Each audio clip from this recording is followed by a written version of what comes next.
કેમ માનીએ છીએ આપણે? અમે મોડા આવ્યા તો બરાબર છે. અમે 5:30 સોમનાથ ટ્રસ્ટે મને ફોન કરીને ટાઈમ આપ્યો. અમે અમારા ગામડાના શેડ્યુલના પ્રોગ્રામો સોમનાથ બાપાની સાહેબ બંધ કરીને આવીએ. એટલે શું સમજો ભાઈ, તમારે મારું આમંત્રણ નહીં આપવાનું અમને કોઈ દિવસ ના. હું રિક્વેસ્ટ કરું, સીએમ સાહેબને લખીને કાગળ મોકલું. અમને 5:30 સુરુભાઈએ ફોન કરીને 5:30 મને કીધું સુરુભાઈ 5:30 કાલે કે 5:30 તમે આવજો. મારી જિંદગીમાં હું ક્યારે ખોટો નથી બોલતો, મને હું સમય મર્યાદામાં માનનારો માણસ છું. એવું બિલકુલ ના ચાલે. તમે આવું શું કામ કરીએ આપણે બધા અધિકારી તરીકે?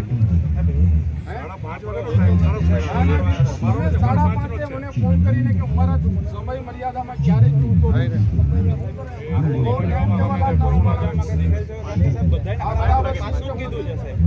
બરાબર સિસ્ટમ ની અમને લાગણી જોડાયેલી છે.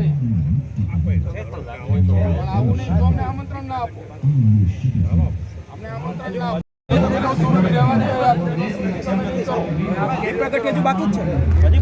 દીપ પ્રાગટ્યનો શોખ નથી, સમય મર્યાદાનો છે. ના કરો. તમે 5:30 ટાઈમ અમને આપો છો ભલામણ. શું કામ આવું કરીએ?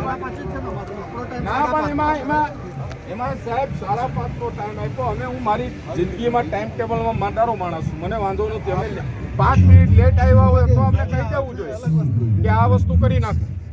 આપને કરવાનું બાકી છે. બિલકુલ અમને બિલકુલ શોખ નથી, બિલકુલ નહીં. અમે સોમનાથ દાદાની કરીએ છીએ.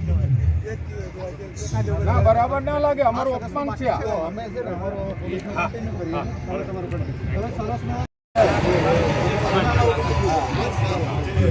ચાલો સમયની અંદર આવે.